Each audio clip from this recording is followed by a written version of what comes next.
ရှင်ဘောလူကပြောတယ်ဒီမောတဲ့ဌာနဒီလောကရဲ့နော်ပညာဒီလူစားတိပကတိယဖြစ်တည်ယူနေတော့နော်အရာဒီအလုံးမှာလည်းအဖူရှိပါတယ်တဲ့ physical exercise နော်ဒီရုပ်တုပကတိနဲ့ကျွန်တော်တို့ကျူးဆနေတဲ့အရာတွေလည်းအကျူးရှိပါတယ်တဲ့ဒါပေမဲ့ဒီဟာတွေက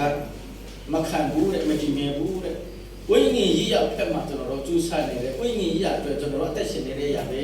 အသက်ရှင်နေလို့ရှင်ပေါ်လူကလည်းပြောတယ်ယောဟန်ကလည်းလူဒီကကြိုက်တဲ့တဲ့အရာတွေအလုံးကတနေ့ပြီးတနေ့တွေ့သွားတယ်ဘုရားအလိုတော်တာသက်ရှင်တဲ့လူတွေပဲထာဝရသက်ရှင်မယ်လို့နော်ကျွန်တော်တို့ချက်တဲ့ပြောတဲ့ထမင်းရင်းတာကတော့နော်တနေ့မှ3ခါမဆိုင်ရင်တော့မဆိုင်ရင်ကျွန်တော်တို့ပိတ်စားတယ်နော်တခါလေထမင်းစားတနေ့မှတစ်ခါထမင်းစားပြီးပြီလို့ပြောတဲ့လူရှိလားမရှိဘူးမတနိုင်ရောမှပိတ်စားတယ်ပါရမြတ်ထမင်းမချက်ပြီးမပြီးသေးဘူးလားအဲ့လိုနော်နေလေစားတော့မယ်ကလေးမနူသေးဘူးဆိုတော့လာရတယ်ကလေးတော့မစားပါစေနော်ဆရာဆိုတော့မိသားစုလေနော်ထမင်းစားပြီးဆိုတော့ကလေးနူတော့မနူတော့မရှိဘူးကလေးတော့ခဏစားမယ်ပါညာနော်ညနေဆိုလည်းမူချောက်ပြီးအခုချစ်ထမင်းမချက်သေးဘူးလားထမင်းချက်ရတဲ့ရောမဟိမကောင်းဘူးကဘာဖြစ်လို့ဒါဟိနေမစားမချက်တယ်လဲအသားမရှိဘူးလားဟောကမကုန်ဘူးလားနော်တနေ့မှ3ချင်ထမင်းစားတာတော့မှကျွန်တော်တို့ကကျင်းနေမှုမရှိဘူးမလားအဲ့ဒါကြောင့်အခုကတော့ဝိညာဉ်စားရရပါမယ်ဒါပေမဲ့ဝိညာဉ်တော်နဲ့မပြီးတဲ့လူတွေဝိညာဉ်တော်ကဖွင့်ပြချက်မရှိတဲ့လူတွေကတော့ဆန္ဒမှာမဟုတ်ဘူးတခါလေးအဲ့ပြောတော့မှာနော်ဒါဒီပကတိချမင်းဝအောင်စားတဲ့လူတွေတော့ပါမတက်စေဖြစ်တော့မှာနော်ပါမတက်တယ်လို့စားပြီးစနော်အဲ့ပြောတော့တယ်နော်ဒီတော့ရှိကြပြီကေမောပြေတော်မူသောရတယ်မောပြေတော်မူသောဖြစ်၍အာဖြစ်ဖြစ်၍ရာတကေဤလူသည်လူလေတော်သူဆိုလေတော်သူကောင်းသောမျိုးတို့ကိုအမွန်မျိုးတို့ကိုယူစုခြင်းအလို့ငါမျိုးစုခြင်းတို့ကစေတော်သူဖြစ်မြတ်ကြောင်းစေတော်သူဖြစ်မြတ်ကြောင်းဝရပိခြင်းဩဝါဒပေးခြင်းဒီကိုပေါ်ပြခြင်းအပိကိုပေါ်ပြခြင်းဝိသောပြုခြင်းကြောင်းရသောပြုခြင်းတရားကိုတွင်တင်ခြင်းတရားကိုတည်တည်ခြင်းသူများကိုပြုတဲ့ဤကျေးဇူးများကိုပြုတဲ့ဘယ်တော့မှမမဲတော့ဘူးယေရှုတော့မကြွလာမချစ်ဆိုတဲ့လူတွေထိုင်မယ်မတည်မချစ်မမိမဲလို့ဆိုတဲ့လူတွေထိုင်မယ်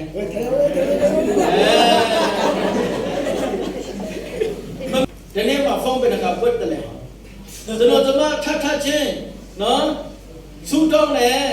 ကျန်းစာဖက်တယ်ဆိုတဲ့လူကြီးဒီမှာတော့ရှာတော့မချင်ဘူးရှိမှမရှိဘူးနူရာနဲ့မရှိဘူးနာနဲ့ဖုန်းမရှိတော့မဖွင့်ဘူးနော်ဖုန်းကိုဒီလိုလောက်ပြီးမှအဲ့လိုတော့အချင်းကြီးအဲ့လိုတော့အချင်းကြီးအဲ့တော့အဲ့ဒါတော့ဇုံကြီးသူဖြစ်ပြီးဆိုရင်တော့ဖြစ်မစွာတက်ရှင်ချင်းနဲ့ကူကဘာပဲကလုံးပြီးတော့ဖြစ်တဲ့လေကျွန်တော်ဘာလို့ကောင်းမလဲဆိုတာကဆရာကျွန်တော်ကလည်းမတင်ပေးလို့မရဘူးဆရာကူတာနဲ့တင်ပေးလို့မရဘူးဘသူကတင်ပေးတယ်လဲနောက်ကပတ်တော်ကပဲတင်ပေးတယ်ဒီဟာကောင်းတာမကောင်းဘူးဆိုတာကလည်းနောက်ကပတ်တော်ကပဲတည်တယ်ဆိုတော့နောက်ကပတ်တော်ကပဲကျွန်တော်နေတိုင်းညတိုင်းနှလုံးသွင်းဖို့လိုတယ်နော်သူတို့ချင်တာကအများကြီးပဲရပါလို့ပြောချင်တာမဟုတ်ဘူးဓမ္မကျမ်းစာနောက်ကပတ်တော်ကျမ်းနာရတဲ့တလုံးနှလုံးလဲနော်တကြောင်းနဲ့ကြောင်းလဲကိုကျွန်တော်တို့အာယုစိတ်နေကျွန်တော်တို့နှလုံးသားထဲမှာတွင်းမယ်တွားတဲ့နေရာကမှထာဝရဘုရားဒီငါရဲ့ဒုချင်းဖြစ်ဒီဆိုရင်ကျွန်တော်တို့စိတ်ချမေတ္တာ meditation လုပ်နေပြီဆိုတော့ကျွန်တော်တို့နေရာကမှဘာမှတော့ရှောင်မရှိဘူးနော်အဲ့လိုမျိုးကျွန်တော်တို့ meditation ဘုရားတရားတကယ်ကျွန်တော်ဒုချင်းဖြစ်မယ်ဒီနေ့တရင်ယေရှုခရစ်တော်ကဘယ်လိုကဲတင်ခဲ့တယ်ဆိုတာကိုကျွန်တော်တို့နားလည်ဖို့လိုတယ်ဆိုတော့အဲ့ဒါနားလည်ဖို့ရအတွက်မနေ့ကပြောသလိုဆရာအဲ့ဒီဓမ္မတရားကိုဟောသူထားတော်သူကဘယ်သူလဲဆိုတာကျွန်တော်သိဖို့လိုတယ်အဲ့ဒါဘုရားခင်ဖြစ်တယ်ဘုရားသခင်ကဘယ်သူလဲတေချင်းကိုအောင်တေချင်းကိုအောင်မြင်တော့သူမပြောင်းလဲတော့သူကြည့်ပါရတယ်အပြည့်ကင်းစင်အပြည့်ကင်းစင်တော့သူစာတမနာကိုအောင်မြင်တော်သူလောကကိုအောင်နာတော်သူတေချင်းကိုတော့မအောင်နာတော်သူဆိုတဲ့အဲ့ဒီဖျားကိုယုံကြည်ထ ထဲကူးကွယ်ထဲတဲ့အဲ့ဒီဘုရားကဒီဓမ္မကျမ်းစာကိုဒီဟာငါစကားဖြစ်တယ်ငါဝိညာဉ်ကလည်းဖွင့်ပြတဲ့လူတွေကကြီးထားတာဖြစ်တယ်ဆိုတော့သူကတခါလဲမောက်သွန်းထားတယ်ဆိုတာကဘာလဲအသက်သွန်းတာလူအာဒမ်ကိုဘုရားသခင်ကပြောတယ်သူ့နှုတ်ခမ်းနဲ့အသက်ရွယ်ကိုမောက်သွန်းထားတယ်ဆိုတာကအသက်သွန်းထားတာဖြစ်တယ်အဲ့လိုပဲဓမ္မကျမ်းစာတွေလည်းကောင်းကင်နဲ့ကြည့်ပြစီနေမှာနောက်ကပတ်တော်တစ်ခုမှမပြစီရဘူးဘာဖြစ်လို့လဲဘုရားသခင်ကအသက်သွန်းနေတာဖြစ်တယ်အဲ့တော့အဲ့ဒီဘုရားလည်းကိုယ်ပွေထိုင်တဲ့ဂျူပြီးထိုင်တဲ့ဘုရားဖြစ်တဲ့အတွက်ကြောင့်သူ့စကားလည်းဒီမဲတဲ့အရာဖြစ်တယ်သစ္စာစကားဖြစ်တယ်ဟုတ်တယ်မလားအဲ့ဒါကြောင့်ဂျူကြီးတင်းနဲ့ဂျူကြီးထိုင်တဲ့စကားဖြစ်တယ်ဒီမှာဆရာပစက်ကနဲ့ထွက်တာမဟုတ်ဘူးနော်ဝိညာဉ်လိုအဖြစ်ဘုရားကဖွင့်ပြထားရဖြစ်တယ်အဲ့ဒါကိုကျွန်တော်တို့ကတည်ယူတာဖြစ်တယ်ဆိုတော့အပိကမနေ့ကဆရာတို့နာနဲ့ကျွန်တော်နဲ့အကြောင်းတရားပြောကြည့်ပြီနော်ဒီမှာတွေ့နေဘာဖြစ်လို့ဒီအပိကအာဒမ်ကဖျက်တဲ့ခင်ကအမိပေထားတဲ့ပြည့်တော်ပေးထားတဲ့သူကတော့အာဒမ်ဖြစ်တယ်နော်အာဒမ်ဒါပေမဲ့အာဒမ်မရှိတဲ့ချိန်မှာအေဝဘူမွေကနော်ကျွဲဆောင်လာတဲ့ချိန်မှာဘုရားသခင်ကပြောလဲဆိုတော့ဒီအပင်ကိုလုံးအတိတ်ကိုလုံးဝမစားရဘူးစားရဆိုရင်တော့စားတဲ့နဲ့မှတည်ရလိမ့်မယ်လို့ပြောထားလိုက်တယ်ဒါပေမဲ့အဲ့ဒီအကြောင်းကိုလူအာဒမ်ကအေဝကိုကောင်းအောင်ပြောခဲ့တယ်ဒါမဲ့ဧဝက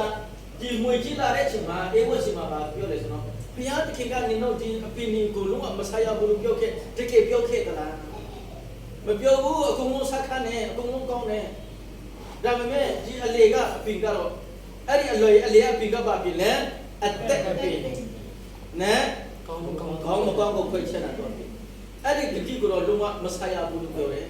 ဒါတော့မကဘူးပြောလဲထီတော့မထီရဘူးလေဟောဒါဆိုတော့ဒီကောင်မလေးကတော့ငါဖေးမှာပါတော့ဒီဘုရားသခင်ပြောတာကတော့မဆာနဲ့ဆိုင်ရင်တည်းပဲလုံးဝမထီနဲ့လူဘုရားသခင်ပြောတဲ့ကူကဘာလဲထဲ့လိုက်ပြီမနေ့ကကျွန်တော်တို့ဖတ်ပြီးပြီနော်ကျန်တဲ့ပိုက်ဒီနောက်ကပတ်တော်ဘုရားသခင်မဟုတ်သူထားတဲ့နောက်ကပတ်တော်ဖြစ်တဲ့အတွက်ကြောင့်ဘသူကမှထဲ့လို့လည်းမရဘူးနောက်လို့လည်းမရဘူးဆိုတော့ထဲ့တဲ့လူနောက်တဲ့လူကတော့ဘသူတွေလဲစာတန်ဖက်မှာပါပြီးသားဖြစ်တယ်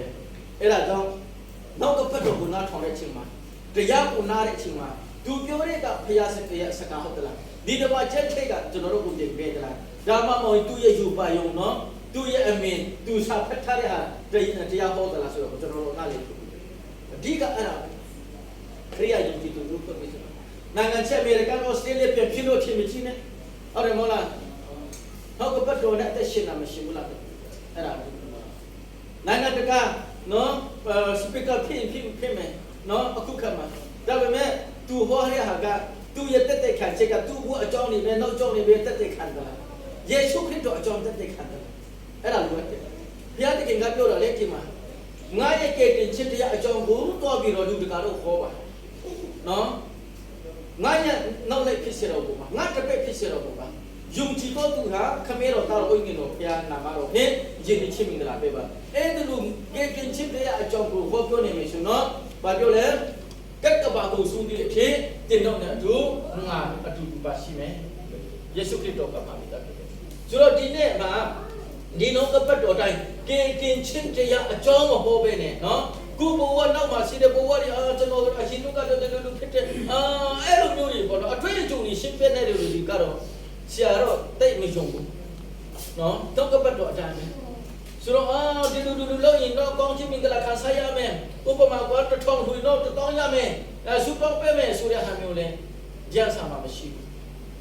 ။ဘာလဲဘာအတွက်လဲကဲတင်ချင်းရဖို့ရတယ်နဲ့ထာဝရတိုက်ရဖို့ရတဲ့ပဲကဲတင်ချင်းတရားအကြောင်းပဲဟောပြောရမယ်။ဒါဘာဖြစ်လို့ကဲတင်ချင်းတရားဟောရမလဲ။ကဲတင်ဘာဖြစ်လို့ကဲတင်ချင်းရတဲ့ဖြစ်တယ်ဆိုတာကိုကျွန်တော်တို့သိဖို့ရတယ်။ကျွန်တော်ကျမဒီဘယ်သူလဲဆိုတာကျွန်တော်နားလေကျွန်တော်ကျမရဲ့အခြေအနေကိုမသိဘူးဆိုတော့ကဲတင်ရလူတယ်ကဲတင်ချင်းလူအပ်နေတယ်ဖျားလူအပ်နေတယ်ဆိုတာလည်းကျွန်တော်သိနားလေမှာမဟုတ်ဘူး။ဆိုတော့အေဝကဘာပြောလဲဆိုတော့ဒီပြီဘလို့တော့မချိနဲ့လို့ပြောထားတယ်ဆိုတဲ့ချက်ငွေကတော့ဒီလူကတော့အေဝကတော့သူ့ရုပ်ချက်မရှိတဲ့ချက်မှာကျွန်တော်တို့ရှိမှာပါပြီးသားဆိုတာမဟုတ်ဘူးစားပါနော်မျက်စိပွင့်လင်းလာမယ်နံပါတ်1ပါပြောလဲ the lust of flesh သူကမျက်စိနဲ့မြင်လာတဲ့ချိန်မှာဒီအတိကိုမြင်လာတဲ့ချိန်အမေကမြင်နေနော်ဘုရားတခင်ကဖန်ဆင်းကြတဲ့ကသူဒီအပင်ကိုဘယ်ကမြင်လာပဲ ဒါပေမဲ့အဲ့ဒီစတာမာနာရဲ့ပြောလာတဲ့အချိန်ကျမှသူကစိတ်ဝင်စားလာတယ်ဆိုတော့သူ့အပြင်ကိုကြည့်တဲ့အချိန်မှာ the flash of eyes ကသူ့အမိကလည်းဒီအပြင်အတိကအရန်စားတယ်နော်ဒီအရန်အစားတာပဲဒီအတိလေးကနော်ချူမီကပဲသူ့စိတ်ထဲမှာပေါ်လာပြီဒါလည်းဒုတိယစိတ်ကပါလေ the last of flesh တော့စားရဆိုတော့ဘလို့အရသာရှိမလဲနော်သူမျက်စိကလည်းဒီအတိကအရန်စားနေပြီအလုံးလေးကောင်းတယ်ဒါနဲ့သူ့စိတ်ထဲမှာဒီအတိကစားရဆိုတော့ဘာဖြစ်လာမလဲဘလို့ချူမလဲဘလို့အကြီးများမလဲပေါ့နော်ဘလို့စားလို့ကောင်းမလဲဆိုတဲ့ဟာမျိုးနဲ့ဒုတိယကျဒါပြည့်ကျင်တော့ဘာဖြစ်မလဲစတာမာနာဘာပြောလဲဒီအတိကိုစားရဆိုတော့မျက်စိပွင့်လင်းလာမယ်နားပွင့်လာမယ်ဘုရားသခင်နဲ့တူမယ်နော်လိမ္မာမယ်ဆိုတဲ့စကားတွေကြားလာတာနဲ့နောက်ဆုံးကျတော့သူ့ရဲ့ဘဝနော်ဒီတိုင်းပဲနေတဲ့အစားနော်ဘုရားသခင်လိုနဲ့နေမယ်ဘုရားသခင်လိုလိမ္မာပါနဲ့မယ်ဆိုတော့ဘုရားသခင်လိုပညာရှိမယ်ဆိုတော့ဘုရားသခင်နဲ့တူတယ်ဆိုတော့ဘလို့ကောင်းမလဲဘာဖြစ်လို့လဲဘုရားသခင်ကအရာအလုံးကိုဖန်ရှင်းတာလေအရာအလုံးကိုထိန်းချုပ်တာလေအဲ့လိုမျိုးဘုရားဖြစ်ခြင်းနဲ့စိတ်တဲ့နဲ့ဧဝကသူအာဒမ်ကောင်ကြောက်တော့မလာခင်မှာသူကခုပြီးတော့စားပလိုက်တော့ကျတော့သူ့ယောက်ျားအာဒမ်ဖြစ်လာတဲ့အချိန်မှာပြန်ပေးလိုက်တယ်ပြန်ပေးလိုက်တော့သူကမနေ့ကပြောတဲ့အတိုင်းပဲစားတဲ့အချိန်မှာသူတို့ကအပြစ်ထဲမှာသူတို့ကျတော့ပြီနံပါတ်6ကိုထူမယ်နံပါတ်6ဆိုတော့ဘာဖြစ်လို့ဒီလူတွေကအပြစ်ထဲကြခဲ့တယ်လဲဆိုတော့ဘုရားသခင်ကထားထားတဲ့အပန်းတမ်းမဲ့အပြစ်သူစိတ်ကိုလောက်တဲ့အချိန်မှာအာဒမ်ကဘုရားသခင်ရဲ့စကားကိုနားမထောင်ပဲနဲ့သူ့မိမရဲ့စကားကိုနားထောင်တဲ့အတွက်ကြောင့်သူတို့သူ့ရဲ့ရွေးချယ်မှုဖြင့်လေးကျက်တော့ခဲ့သူတို့လာမဟုတ်ပဲနဲ့သူ့ရဲ့ရွေးချယ်ခြင်းအပြင်အပြစ်တရားကိုသူတို့လာဖြစ်တယ်ဆိုတာဒီမိုတေပထမဆာဆိုအခန်းကြီးနဲ့အငယ်ဆယ်တဲ့ထဲမှာတေချာစွာရှင်ဘောလုကကျွန်တော်တို့ပြောထားတာဖြစ်တယ်အဲ့ဒါကြောင့်လူသားတွေအားလုံးဒီအာရမ်ကြောင့်အပြစ်သားဖြစ်ပြီရောမအခန်းကြီးကအငယ်ဆယ်นี้မှာဘာတွေ့ဖြစ်တယ်လဲဆိုတော့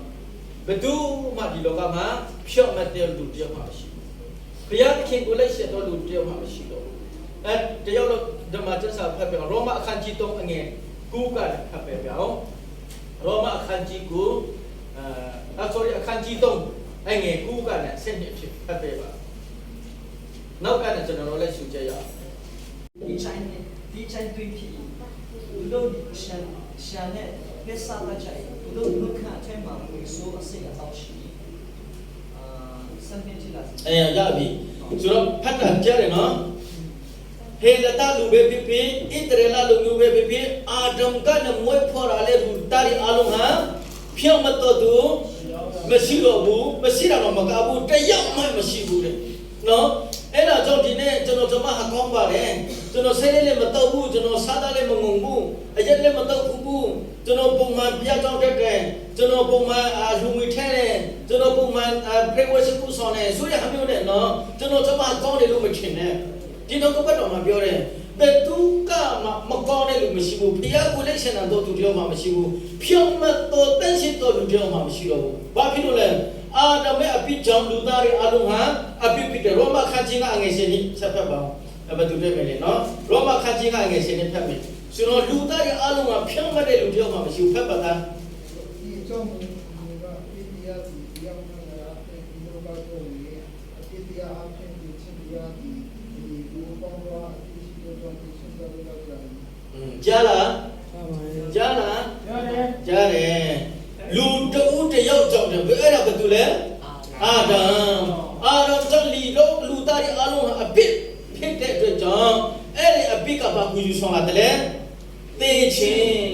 မနေ့ကစားပြောပြီးပြီဝိညာဉ်ရေးရမှာသူဖျားနဲ့ကိကွက်လာတာနဲ့ဖျားကကျင့်ချအမိကလာပေးတာပါပဲလေကိုခန္ဓာဟာမေမုန်းဖြစ်လာမယ်ဆိုပြီးတော့ပြောတာဖြစ်တယ်အဲ့ဒါကြောင့်အဲ့ဒီအပြစ်ရဲ့အခါကသေခြင်းကိုယူဆောင်လာတယ်ဘယ်သူကြောင့်လဲအာဒမ်ကြောင့်အဲ့ဒါကြောင့်လူသားတွေအားလုံးဟာအာဒမ်နဲ့ဝက်ကနဲ့ဝက်ဖွက်လာတဲ့လူတွေဖြစ်တဲ့အတွက်ကြောင့်ဘယ်သူမှအပြစ်နဲ့မကင်းခြင်းကြောင့်ဘူးဒုစရိုက်အပြစ်နဲ့တော့ကင်းမယ်နော်ဒုစရိုက်အပြစ်နဲ့တော့ကင်းမယ်ဘာမှလူပါရှိလဲကာယကံဝစီကံမနောကံကာယကံကထူတာကြိုက်တာပေါ့နော်ခူတာပေါ့နော်ဝစီကံကဘာလဲပစက်ကလည်းနော် ဒီလူကတော့ငါလည်းတခုငါလည်းပူရကြတော့ဒီဘယ်လိုပဲတဲ့နဲ့ခဏခဏစကားပြောရတယ်နော်မင်းမျိုးသမီးတွေထမင်းချက်ရင်လဲဟိုကြနေနော်ဘယ်လိုလဲမြတ်ကြီးတယ်နော်မာတာလူဘောနော်မာတာယေရှုမာရနေကိုခေါ်ပြလိုက်ပါဦးဇမားထေဒီဗီဒီယိုကိုမလို့အားသူကလည်းခက်ခဲစိတ်ခံပြီးတော့လို့ပြောတာနဲ့ယေရှုကပြောတယ်အမေရိကထာဝရကိုကြွေးချယ်ယူနေကလောကဖက်မှာစိတ်ရှိတဲ့အတွက်ကြောင့်ပြောတယ်မလားအဲ့ဒါကြောင့်ပတ်စက်ကပွက်ရှိနော်ပွက်ရှိအပြည့်နဲ့ကျင်းလာမကျင်းကြဘူးနော်မနောကကျွန်တော်ကပတ်စက်ကနေမပြောဘူးမထူးဘူးမကြိုက်ဘူးမခူးဘူးမတောက်ဘူးမလောက်ပဲမဲ့စိတ်ထဲမှာဗာဖြစ်တယ်ဆရာကျော်နိုင်ကတော့ပါစတာဖြစ်ပြီးမှာတော့စိတ်ထဲမှာတော့ထင်ကြတယ်နော်ဆရာတော့ပါစတာဖြစ်ပြီးမှာတရားဟောနေရှိကြီးဟောတယ်ကျွန်တော်ပြည့်ချင်တယ်အဲ့လိုမျိုးနော်အဲ့လိုမျိုးတွေစိတ်ရရှိတယ်စိတ်ထဲမှာကနော်အဲ့ဒါကာယကံဝစီကမနောကံနဲ့ဘယ်သူမှကြည့်ကိုလို့မရဟုတ်တယ်မလားအဲ့ဒါဘယ်ကနဲ့လာလဲအာဒံကလာတယ်အာဒံကလည်းရှင်းတက်လာတဲ့လူတွေဖြစ်တဲ့အတွက်ကြောင့်အဲ့ဒါဆိုအဲ့ဒီအပိဆိုတဲ့နော်ရောမအခန်းကြီး6အငယ်23မှာအပိရဲ့အခါတရားကတေချင်းဆိုတဲ့အခါအဲ့ဒါဝိညာဉ်ကြီးရတေချင်းရော physical နော်ခုခန္ဓာတေချင်းရောပြီးတော့ထာဝရတေချင်းရောနော်ဆိုလိုချင်တာဖြစ်တယ်တေချင်းပဲမျိုးရှိလဲ၃မျိုးရှိတယ်နော်လူတွေက2မျိုးထင်ကြတယ်ဝိညာဉ်တေချင်းနဲ့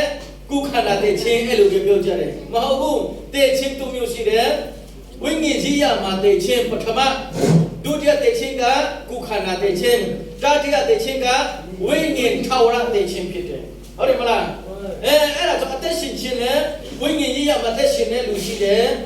ခုခန္ဓာအသက်ရှင်တယ်ပြီးတော့ထာဝရကဲ့တင်ခြင်းအသက်ရှင်ရမယ့်လူရှိတယ်ဒါပေမဲ့ဒီခုခန္ဓာမတည်ခင်မှာဝိညာဉ်ကြီးရမှာတည်တဲ့လူရှိတယ်ဝိညာဉ်ကြီးရမှာရှင်ပြထမြောက်ပြီးတော့ရှင်တန်တဲ့လူရှိတယ်ဒီနေ့ရှိမှထားတဲ့လူတွေကဘယ်နှစ်ယောက်ကဝိညာဉ်ကြီးရမှာအသက်ရှင်ပြီးတော့ဝိညာဉ်ကြီးရမှာဘယ်နှစ်ယောက်အသက်တည်ခဲ့တယ်လဲဆိုတာတော့ဆရာမသိဘူးဘုရားခင်ပဲသိတယ်ဘယ်သူကောက်ကနာတဲ့မလဲဘယ်သူငယ်တော့မလဲဆိုတာလည်းဆရာမသိဘူးဘုရားသခင်သိတယ်ဒါပေမဲ့အဲ့ဒီဘုရားသခင်ကနောက်ကပတ်တော်ကကျွန်တော်တို့ပေးပြီးသားဆိုတော့အဲ့ဒီနောက်ကပတ်တော်အရာဆိုတော့ခင်ဗျားတို့အားလုံးဟာဒီပုံစံနဲ့ဆိုငရဲသွားမဲ့လူတွေများတယ်ဘာဖြစ်လို့လဲနောက်ကပတ်တော်မှာကိုလုံးကြီးပြီးပြီလေအဲ့ဒါကြောင့်နော်နောက်ကပတ်တော်ကဆရာကိုဘုရားသခင်ကပြောတော့မဟုတ်ဘူးနော်ဒါပေမဲ့ဘုရားနောက်ကပတ်တော်အပြင်ခင်ဗျားတို့အခြေအနေကိုတီးလာတာဆရာကဆိုတော့ပွက်ရှိလောက်တဲ့လူတွေနော်ကာယဝစီကနဲ့မကိတဲ့လူတွေဖြစ်တဲ့အတွက်ကြောင့်ငရဲသွားမယ်ငရဲသားသမီးတွေအဲ့ဒီငရဲသားသမီးတွေကိုဘယ်လိုဖျားတယ်မှာပြောလဲမွေသားသမီးတွေနော်ဒီမှာကျမမေရီလဲဘောတကယ်မရတဲ့ဘူးဆိုတော့မွေကလေးပူတဲ့လူပဲမွေရင်ကြီးမွေဖြူတွေနော်ဒီမှာမွေနီပဲဝိညာဉ်ကြီးရမှာကဲတချင်းမရတဲ့လူတွေကတော့မွေဖြူတွေမွေနီတွေဖြစ်သွားတယ်ဟုတ်တယ်မလားမွေဥထုတ်ဆောင်တဲ့ဒီမှာအဲ့လိုမျိုးတွေနော်ဘုဒ္ဓကပတ်တော်ရပြောတာပါနော်ဆိုတော့အဲ့ဒီအပိကနော်ဒီဟေဘဲလို့ပြောမယ်ပေါ့နော်ဂရိဟေဘဲလို့ပြောမယ်ဆိုတော့အပိဆိုတာကဘာကူဆိုလို့ချင်းတယ်လဲဆိုတော့နံပါတ်1ပြုတ်ဆုံးတာဘာရပจิตကိုရဲနေနမိတ်ကိုကြော်တာမရှိတဲ့နေရာမှာမရှိတဲ့အချိန်ကျရင်အဲ့ဒါပြုတ်ဆုံးသွားတာဖိတ်ခွာသွားတာကိုအပိလို့ခေါ်တယ်ဆိုတော့ဘုရားသခင်ကသူ့ကိုဖန်ဆင်းတဲ့ချိန်မှာမနေ့ကစာပြောသွားတယ်ဘာအတွက်ဖန်ဆင်းခဲ့တယ်လဲဆိုတော့သူ့ကိုချေမွန်ဖို့သူနဲ့အမေတမ်းမဲ့တာရ fellowship လုပ်ဖို့နော်သူ့ရဲ့ဘုံတစ်ခုတော်ကိုထင်ရှားစေဖို့ရအတွက်ဖန်ဆင်းရှင်ဘုရားအသက်ရှင်တော်ဘုရားဖြစ်ကြောင်းကိုအမေကတက်တဲ့ခံဖို့ရအတွက်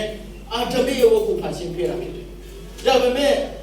ဆုံးဆန်းနောက်ဆက်ချင်းကြောင့်ဧဝကအတိစားတဲ့ချိန်မှာသူ့ယောက်ျားကလည်းသူ့မိမဖက်မှာပါတော့ဖခင်ရဲ့မိကိုနာမခံပဲနဲ့သူ့မိမကိုရွေးချယ်တဲ့အတွက်ကြောင့်သူ့ရဲ့ရွေးချယ်မှုဖက်အပိကိုကျိုးနာချစ်ပြရတယ်နော်အဲ့ဒါကြောင့်ဖခင်တခင်ကထားတဲ့နေရာမှာမထားတော့တဲ့အခါကျတော့သူတို့ကိုရှင်းလို့အပိလို့ခေါ်တယ်အဲ့ဒါကဘာလို့ခေါ်လဲဆိုတော့ original sin ဘောနော်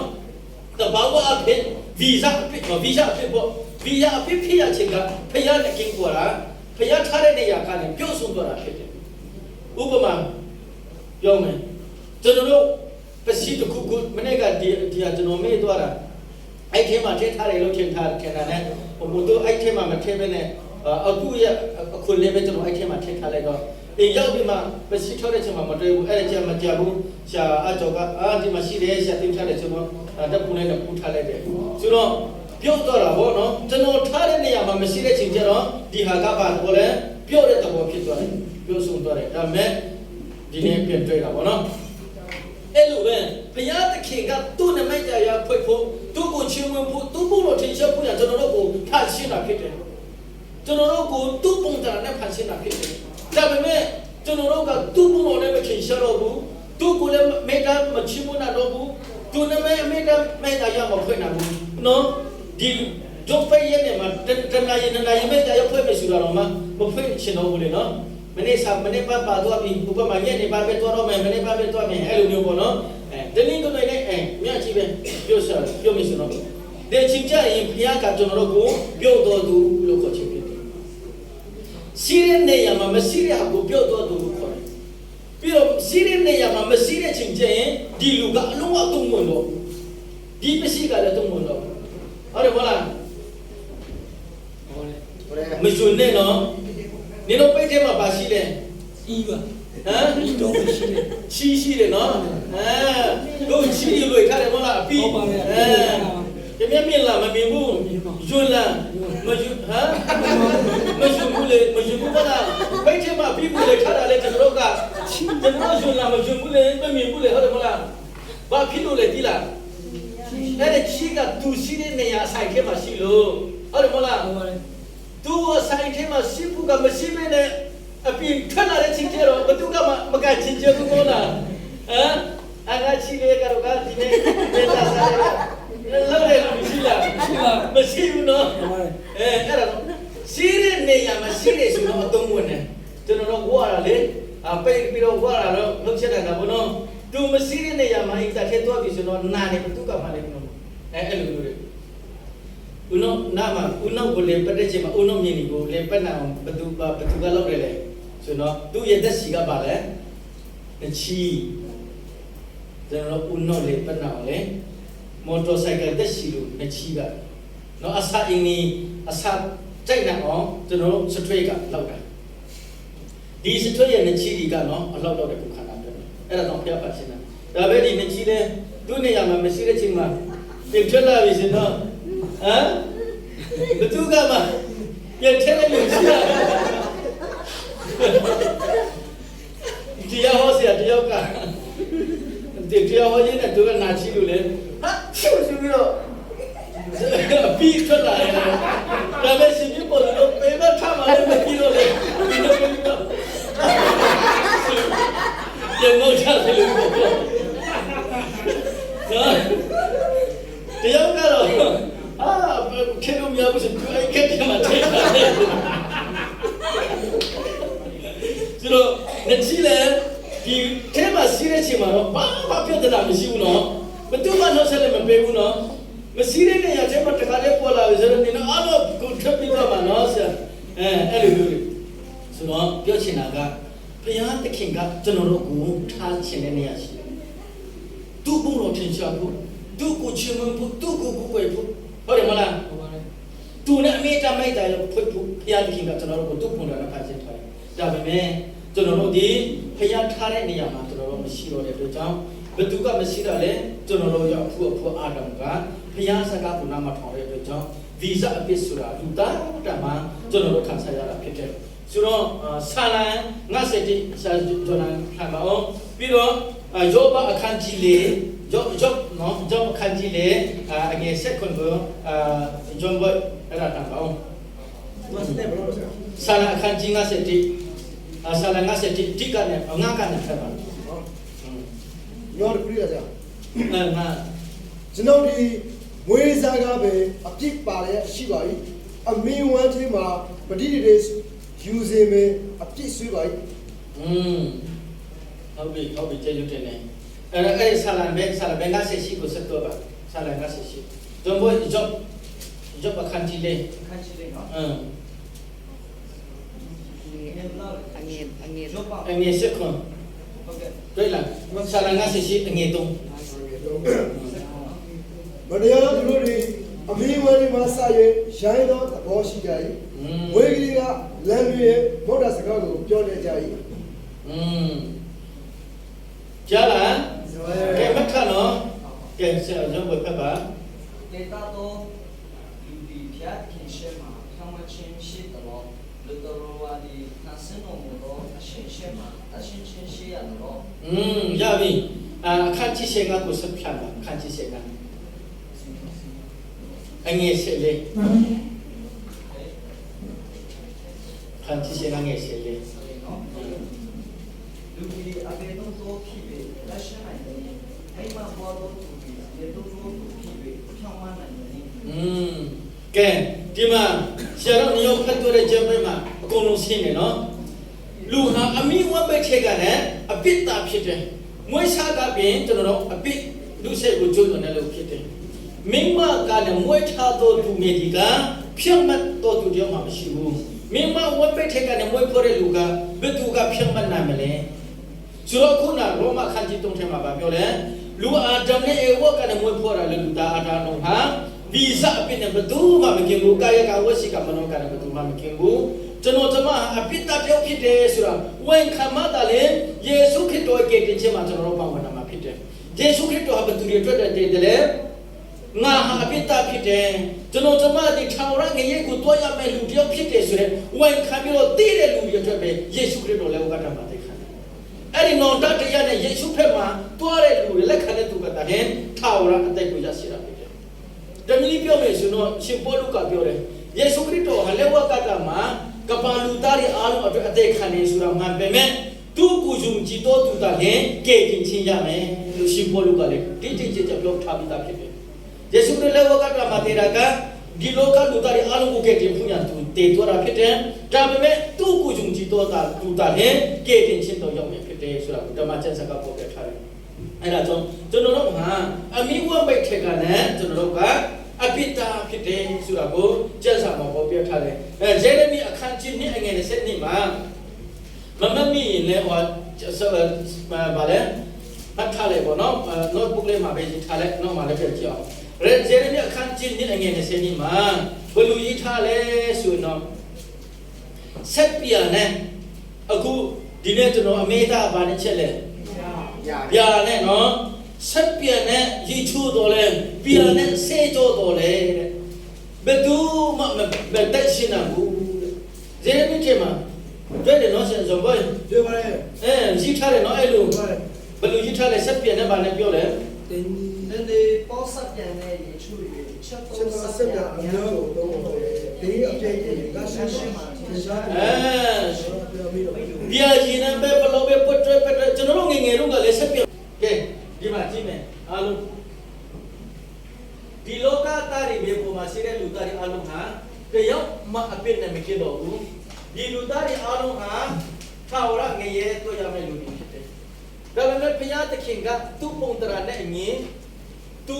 ဖန်ဆင်းထားတဲ့ထာဝရမိတ်တရားဖွင့်ပြရတယ်သူနဲ့အမေရိကန်ရှိနေဖွင့်ရတယ်ဖန်ဆင်းထားတဲ့လူတွေ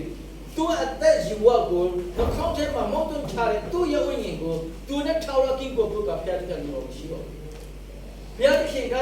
သူ့ပုံတရာနဲ့အညီသူ့ဝိညာဉ်တော်ကိုမောင်းသွင်းထားတဲ့လူသားတွေအားလုံးဟာထာဝရငရေကိုဖွင့်ရတယ်ဘုရားသခင်လူတော်ရှိတော့ဘုရားသခင်ဟာချစ်ချင်းမတာဖြစ်တဲ့အတွက်ကြောင့်သူ့ရဲ့သားတော်ယေရှုကို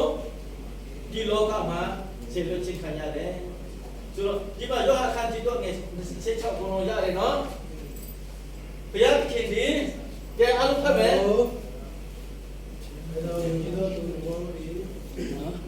ယောဟန်ခန်းကြီးတော့ငယ်16အားလုံးဖတ်မယ်ဘုရားသခင်ဒီ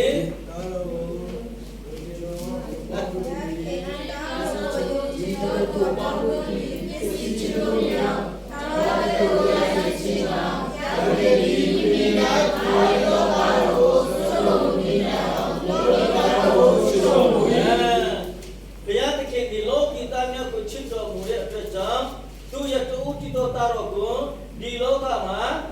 ဆေလွတ်လိုက်တယ်။ဘာကြောင့်လဲ။သူ့ကိုယုံကြည်တော်သူဒီအားလုံးဟာဒီထာဝရငရေကနဲ့ပြန်လေလွတ်မြောက်ပြီးတော့ကာယကဝစီကမနောကလောဘဒေါသမောဟနဲ့ပြည့်စုံနေတဲ့လူသားတွေအားလုံးကိုခွင့်လွှတ်ဖို့ရတဲ့ ကဲတင်ဖို့ရတဲ့ဘုရားခင်ကယေရှုခရစ်တော်ကိုဒီလောကမှာဆေလွတ်ခဲ့တာဖြစ်တယ်။အဲဒီဒီလောကမှာဆေလွတ်ခဲ့ပြီးတော့သူဘာလို့ခဲ့တယ်ဆိုတာမာကုအခန်းကြီး9မတဲအခန်းကြီးကိုငယ်စေတုံးကိုဖတ်မယ်။ရှင်မတဲအခန်းကြီးကိုငယ်စေတုံးမှာပါကြည့်ထားတယ်။ဒေဆေယ53လေးမှာပါကြည့်ထားတယ်။2 Peter 4:24မှာပါကြည့်ထားတယ်ဆိုတော့အဲ့ဒီသုံးပုဒ်ကိုလက်ရှယ်ပြီးတော့ဖတ်မယ်။ဆရာအောင်ဆိုရှိမလား။နောက်ကနေမင်းလား။မင်းနဲ့ဆွနဲ့တရားရေးဆရာကိုဖတ်ပါဦး။ ဒေဆေယ53လေးမတန်ကြမှာမတဲကု73ကိုဖတ်မယ်။ ဟုတ်ကဲ့ရပ်ပူတော်ချင်းအချင်းတနာချင်းဘိယူနာအချင်းကိုငါတက်တဲ့ဤဟူသောကျဲစကားကိုနားလေချင်းကတေတို့တော်ရင်တေကြတော့ဖြောင်းရတော့သူတို့ကိုနောင်တတို့ခေါ်ချင်းကငါလာသည်မဟုတ်ဆိုတော့သူတို့ကိုခေါ်ချင်းကငါလာတယ်ကိုမင်းတော်မူ၏အာမင်အာမင်သူပါအာမင်ငါဖြောင်းမတဲ့ငါပါစတာဖြစ်တယ်ငါကလူငယ်ခေါင်းဆောင်ဖြစ်တယ်ငါကအတင်းချောလူကြီးဖြစ်တယ်ငါကဖရဝဲစုဆောင်သူဖြစ်တယ်ဆိုတဲ့သူတွေအတွက်ငါမလာဘူးကျွန်တော်ကတော့ဖြစ်တာဖြစ်တယ်ဆိုပြီးတော့ဖခင်ကြောင့်လာတဲ့ချိန်မှာတော့ရှိကိုမကြွရပဲဟိုးနောက်မှထမ်းနေအပိတလူတယောက်တည်းအယက်သမားတွေငါလာတာဖြစ်တယ်ဟာလေလုယာအာမင်ဒီနေ့ကျွန်တော်ဟာတော့သူလူဖြစ်တဲ့လူအလုံးဟာဒီတော့အတွက်ယေရှုခရစ်တော်မလာဘူးအဲ့ဒါမထားနော်အဲ့ဒါမထားငါဟာပိတဖြစ်တဲ့ကာယကဝစီကမနောကနဲ့လုံးဝမกินနိုင်ဘူးငါဟာလောဘဒေါသမောဟတာဖြစ်တယ်ဆိုတဲ့လက်ခံတဲ့သူတွေပဲယေရှုခရစ်တော်လာတယ်ဘယ်သူကပြောလဲတရားဘုရားပြောတာယေရှုခရစ်တော်ဘုရားပြောတာငါလာရခြင်းအကြောင်းကတဲ့နော်neck tie နဲ့ suit နဲ့ degree နဲ့ reverend နဲ့တိုက်ခါတော်နဲ့ pastor တွေပြောလာတာမဟုတ်ဘူးတဲ့နော်ဖရာစီတွေတွေ့တယ်မဟုတ်လားလေဗီလူမျိုးတွေကျမ်းစာအောက်ကိုကျမ်းထဲမှာထည့်ပြီးတော့သူတို့ဂျေရုဆလမ်ကနေဘယ်ဖက်ကိုသွားလဲစမာရီဖက်ကိုသွားတဲ့ချိန်မှာလမ်းဘေးနားမှာအရက်ခံတဲ့လူတယောက်ရှိတယ်ပါစတာလာတယ်ဒီလူကတော့နာမှာပဲသူသွားလိုက်တယ်နောက်အတင်းထုတ်လို့ကြည့်လာတယ်ဟာဒီလူကဘာဖြစ်တယ်လဲသူပဲရက်ခံနေထင်နေသွားတယ်နောက်ကျတော့ဘသူကမှတင်းထုတ်လို့ကြည့်လည်းမဟုတ်ဘူးပါစတာလည်းမဟုတ်ဘူးဖရဝတ်စစ်ထောက်ဆောင်လည်းမဟုတ်ဘူးစမာရီဖက်ကလူတယောက်အဲ့တဲ့တယောက်လာပြီးတော့အဲ့ဒီလူမြင်ပြီးတော့ဘာဖြစ်လဲသွားခေါ်တယ်သူအနာရီစီးပေးတယ်စီလင်းပေးတယ်သူတက်ခုခန့်ထိလဲပူရတယ်ဟုတ်တယ်မဟုတ်လားအဲ့ဒါကြောင့်ကျွန်တော်လူကောလူနေတဲ့လူတွေအတွက်တော့ယေရှုငါမလာဘူးပြုတ်တော့နေကောင်းတဲ့လူကကြမ်းမာတဲ့လူကဆရာဝန်မလူတလို့တဲ့နော်ကျွန်တော်ဟာဖြက်လာတော့သူဖြစ်တယ်ဝိညာဉ်ကြီးကမှာဖြက်လာတော့သူဖြစ်တယ်အားငယ်တော့သူဖြစ်တယ်ကျွန်တော်အပြစ်တရားနဲ့မကင်းတာတော့သူပြောဖြစ်တယ်ဆိုတာလက်ခံမှသာလေယေရှုခရစ်တော်သူတို့အတွက်လာတယ်ဘုရားကြောင့်မှလူနေအောင်ဆုတောင်းတာယေရှုကဥပမာယူတယ်တယောက်ကတော့ရှင်မင်းပေါ်မှာလာပြပြီးတော့ဆုတောင်းတယ်နော်ဘုရားသခင်ကျွန်တော်ကတော့တပတ်မှာသခါအစာဆောင်တယ်ကျွန်တော်ရှိတဲ့မြတ်အလိုငွေတွေထဲတယ်ရှေ့ဖို့တဖို့ပုံမှန်ပေးတယ်ဘိုးမရက်နေတဲ့အခွင့်ကောက်သမားလူကျွန်တော်မဟုတ်ဘူးအဲဒီမှာကပုံနာမှာနော်ရက်နေတဲ့သူမျိုးကိုပဲတန်းကြည့်တဲ့ဒီကမှာပဲကြည့်တယ်โอ้တကပုံနာမှာရှိချုံနေပါနဲ့အင်တာနာမှာရက်နေတဲ့လူတယောက်ကဘုရားသခင်ကျွန်တော်ကပိတာလေးဘုရားကြောင့်ထဲတော်မူရေဘူးရှင်မင်းပေါ်မပြောနဲ့ဘုရားကြောင့်ထဲတော်မူရေဘူးကျက်ဆာမလာတယ်လေဘုရားကြောင့်နာမှာရက်ပြီးတော့လူပြောတယ်နော်ဘုရားကြောင့်နာမှာဝင်ပေါ်လာမယ်ဘုရားသခင်ကျွန်တော်ပိတာလေးဖြစ်တယ်ကျွန်တော်ကိုခုလက်ပါရှိပြီးတော့ဆုတောင်းတယ်ဘယ်သူကိုခုလက်ချခံတယ်လဲဘုရားရဲ့ခုလက်ချဘုရားရဲ့ခုလက်ချခံတဲ့သူကဘယ်သူလဲရှင်မင်းပေါ်ကလည်းထောင်တဲ့သူလားတကပုံနာကရက်တဲ့လူလားငါဟာပိတာဖြစ်တယ်ငါဟာခုလက်ပူလူတယ်ငါခုလက်မတာလေငါဖျားကြောင့်ထဲဝင်နေတယ်ဆိုတဲ့စိတ်တဲ့မျိုးနဲ့နော်ဖျားကိုချစ်ခဲ့တဲ့လူကဘာလဲခုလက်ချစ်ကိုခံရတယ်ဟုတ်တယ်မလားကဲဆရာအတော်ဆရာတော်ဖက်မယ်ဆရာကစေတုံးလေး နားထောင်မယ်အားလုံး သို့တော်လည်းသူတို့ငါတို့အနာရောဂါဝိညာဉ်များကိုယူတည်ဆောင်ရည်တက်ခဲ့တော်မူခြင်းကို၎င်းဘုရားရဲ့ဆုမရဲ့အိမ်ချတော်မူခြင်းကို၎င်းခံရတော်မူဖြစ်သူငါတို့ဒီထက်လဲကြသည် ငါတို့ရဲ့ဘာလဲဘာပြောလဲအနာယောဂအားလုံးကိုသူကခံတယ်ဆိုလိုချင်တာငါတို့အပိအခါရတဲ့ချင်းကအပိအခါကတေးကြတော့ဦးနှုတ်ဆောလာပြီးကျွန်တော်ကြည့်တာလည်းနည်းနည်းပါးပါးဟောဖြစ်လာတယ်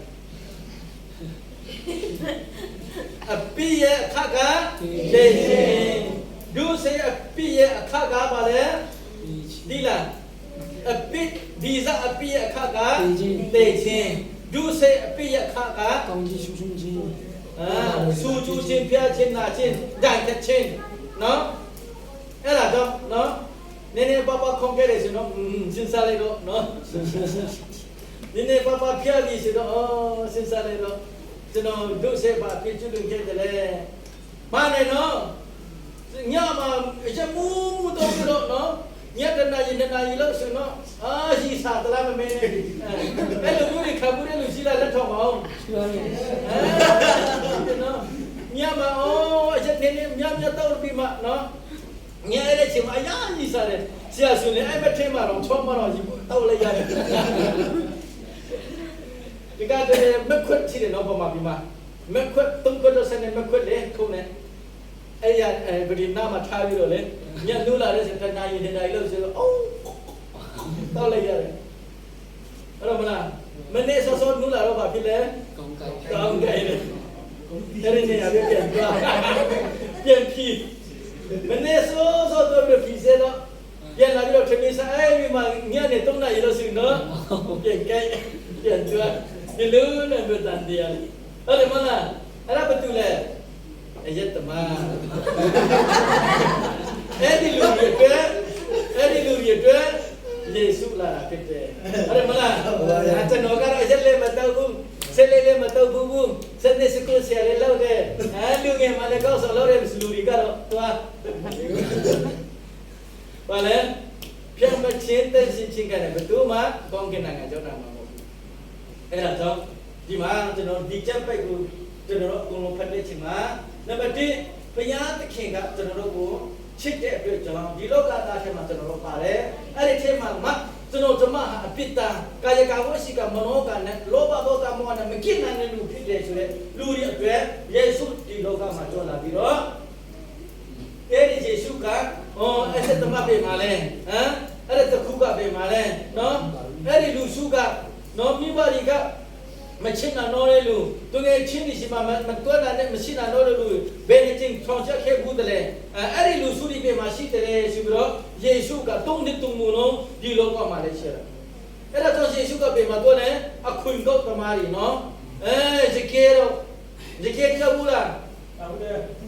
ဇကေဘယ်မှာတက်လဲ တက်တယ် ဒီပြေမှာဇကေတော့ရှိမှာအခွင့်ကောက်လူတွေရှိမှာနော်ဘာတလမှုမျက်စိကနေလူတွေရှိမှာနော်ရှင်ရတော့ခါရရှိမှာအနာယောဂရှိတဲ့ရှိမှာယေရှုတော်ပြီးမှကဲတင်ခြင်းတရားအကြောင်းတော့ဟောပေးတယ်ယေရှုခရစ်တော်ဟာကဲတင်ပါရှင်ဖြစ်တဲ့အကြောင်းမဆိုင်ရဖြစ်တဲ့အကြောင်းဖခင်ရဲ့တာဖြစ်တဲ့အကြောင်းယေရှုကတော်ပြောလိုက်တယ်သူကိုကြုံကြတဲ့လူတွေကတော့ဇာတိပကတိကျမ်းမှာချင်းနေရတယ်ဝိညာဉ်ကြီးရမှာလည်းထာဝရတက်ကြကြအဲ့ဒီဆရာတယောက်ကတရားဟောရင်းနဲ့သူကနာမည်မေးပြောတာလေယေရှုခရစ်တော်နဲ့ဓမ္မတော်ကြီးကြွလာတဲ့အချိန်မှာဇကိယကိုမေတ္တာပီတာတပ်တိမောတဘာပင်မှာတော့တက်လိုက်တယ်အဲ့ဒီအချိန်မှာယေရှုနဲ့ဒီကတော့မြင်တော့အဲ့ဒီငကတော့ကနေဆရာပီတာမဟုတ်ဘူးဇကိယဖြစ်တယ်လို့ပြောတယ်ဟုတ်တယ်ပီတာဆင်းဇကိယတက်တယ်လို့ပြောတယ်ပီတာကိုစိတ်ကပြီးတော့ဇကိယကိုပြတက်ခါတယ်အဲ့လိုမျိုးလေသူတို့အဲ့လိုမျိုးအပြစ်တရားတွေလာပြီးမှလာရှက်ရတော့မကောင်းဘူးငါတို့ခံရမယ်အပြစ်တရားတွေအားလုံးနော်အန္တတရားကိုသူကပဲခံတယ်ဘယ်နဲ့ချင်းချက်ခဲ့တယ်ယေရှုခရစ်တော်ဇက်ကကြည့်ဘူးနော် the passion of Christ နော်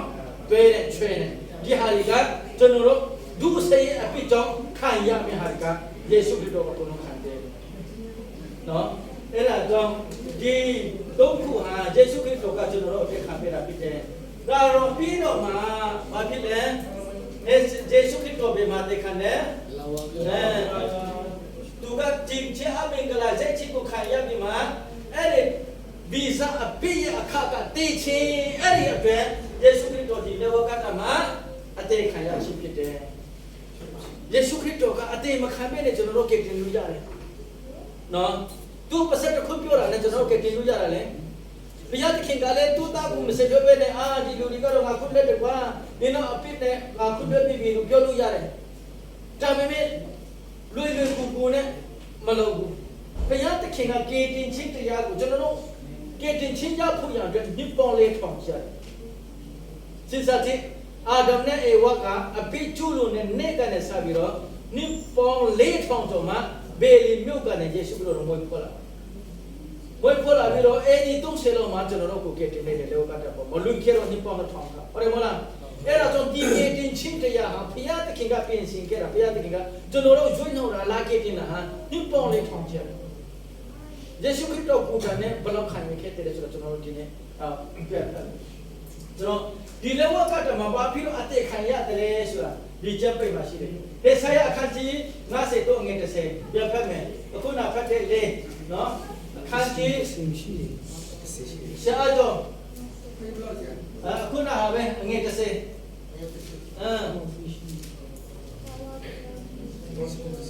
တော့ဘယ်ရည်သူ့ကို message နာအလိုရှိလာပြီးတော့သူဒီအဖြစ်ဖြစ်တော့ရှိဘူးဆိုပြီးမှမြို့နေလို့ကိုမြင်ရလိမ့်မည်တဲ့တော်ဒီရှိလိမ့်မည်တော့တဲ့တော်ဒီသူရဲ့တဲ့ကိစ္စကိုတော့ရောက်လိမ့်မည်ဆက်ပြောတယ်ဝိနည်းမြာအာရလိမ့်မည်သူ့ကြောင့်ကြုံချောင်းနေတော့နာဤတိုင်းကျလို့ကိုတီးကျွချင်းအားဖြင့်သူဒီအများသောသူကိုထောင်းမေးရeasy limit သူဒီအဖြစ်ကိုကိုယ်ရဲ့ဆောင်ရွက်ရည်တော့မိမိအသက်ကိုတည်ချတဲ့ဖွယ်ရဲ့မတရားသောကုနာရည်ရွယ်ခြင်းကိုရောက်တဲ့ဖြင့်လူများတို့အဖြစ်ကိုဆောင်ရွက်ရမတရားသောသူအဖို့တောင်းမဲ့ကြောင့်လူကြီးတို့သူဤအဖို့ဒီစီချင်ငါပြင်းပြီးအစွဲတတိရှိတော်သူကိုသူဤလက်ရပြီဆရာအဲ့တော့ဒီနေ့မျက်စိမောင်းနေတယ်ဘာပြောလဲဆိုတော့သူကခန္ဓာတော်မကောက်ဘူးနော်သူအချက်ခန္ဓာတော်မကောက်ဘူးဘာဖြစ်လို့တဝကတ္တမအသေးခံရတယ်လဲဆိုတော့မသေးဘူးဆိုတော့အပိတရားခွလွတ်ခြင်းမရှိဘူးတေချင်းနေအပိတရားကိုခွနဲ့ဖွင့်ရတဲ့အသက်ပေးခြင်းဖြစ်တယ်ဘယ်သူရတဲ့လဲတို့ကိုယုံကြည်လက်ခံတဲ့လူတွေအတွက်ယေရှုခရစ်တော်ဟာဒီလက်ဝတ်ကတ္တမအသေးခံရခြင်းအကြောင်းကကျွန်တော်တို့အပိကနဲ့လွတ်မြောက်ဖွင့်ရတဲ့အပိရဲ့အခါရဲ့တည်ခြင်းကအတွက်တေပေးခြင်းဖြစ်တယ်တဲ့ဟေဘဲအခန်းကြီးကိုအငယ်20နဲ့အခန်းကြီး30အငယ်10လေးကိုဆက်ဖတ်မယ်သူဖတ်မလဲ ဘယ်ခဲကိုနေစရတဲ့ဒီရတရားတိုင်းခတ်သိမ်းသောအရာတို့ကိုဂုံတဲ့အတွေးအားဖြင့်စေကြစေတဲ့အတွေးမတွဲလောက်ပဲအပြစ်လက်ခြင်းမရှိအတွေ့မဆွလို့ပဲ ပြစ်လက်ခြင်းမရှိအပြစ်လက်ခြင်းမရှိအဲ့တော့ပတ်စံနဲ့ပြောလို့ရတဲ့တန်ဘာဖြစ်လို့မပြောတာလဲဆိုတော့ဘုရားသခင်ကအစကတည်းကနောက်ကပတ်တော်မှာသူမောက်သွန်းထားတဲ့နောက်ကပတ်တော်ရှိတဲ့အတိုင်းအဲ့ဒီနောက်ကပတ်တော်တရားကိုပြည့်စုံဖို့ရအတွက်ယေရှုခရစ်တော်ကသူ့ရဲ့အသွေးတော်ကိုဘသူရအတွက်လဲသူ့ကိုယုံကြည်တဲ့လူတွေအတွက်အယက်သမားဘောနော်အပြစ်တွေလူသားဒီအတွက်သူကအသွေးကိုတွန်းလောင်းခြင်းဖြစ်တယ်။ဘာဖြစ်လို့အသွေးကိုတွန်းလောင်းခဲ့တယ်လဲဆိုတော့အဲ့ဒီအပြစ်ကိုဖြည့်ရဖို့ဖြစ်တယ်။ဘသူအပြစ်လဲကျွန်တော်တို့အပြစ်အဲ့ဒါလက်ခံမှသာလည်းကဲတင်ခြင်းရတယ်ဆိုတော့နော်ယေရှုခရစ်တော်လက်ဝါးကတ္တမှာတည်ရတာကအပိတ္တာရီအားလုံးအတွက်မဟုတ်ဘူးကျွန်တော်ကျမဟာအပိတ္တာဆိုတဲ့လက်ခံယုံကြည်တဲ့လူတွေအတွက်ပဲယေရှုခရစ်တော်တည်ထားတာဖြစ်တယ်ဆိုတော့ဒီနေ့မှာလက်ဝါးကတ္တမှာယေရှုခရစ်တော်ကအပိတ္တာအားလုံးအတွက်အသက်ခံနေဆိုတဲ့လူတွေအတွက်တော့လုံးဝယေရှုခရစ်တော်မတည်သေးဘူးဘာဖြစ်လို့လဲယေရှုခရစ်တော်ကကျွန်တော်တို့အတွက်အသက်ခံရတယ်ဆိုတော့ယေရှုခရစ်တော်ကကျွန်တော်တို့အတွက်အသက်ခံတယ်ဆိုတဲ့လူတွေအတွက် အဲ့လိုမျိုးယုံကြည်တဲ့လူတွေအားလုံးကလည်းနာမည်ခံခရိယာပဲဖြစ်တယ် historical fact လို့ခေါ်တယ်တမန်ပုံပင်အရာယုံကြည်တော်သူမြန်မာပြည်လည်းလည်းပဲခဏတို့ကရလဲတော့ကိုရလေးစစ်စစ်ဇန်နဝါရီလေးရဲ့နဲ့အခုဗမာပြည်လည်းလာမလွတ်လပ်ဘူးအဲ့ဒါပဲတမန်ပုံပင်အရာလွတ်လပ်ကြီးရအဲ့လိုပဲဒီနေ့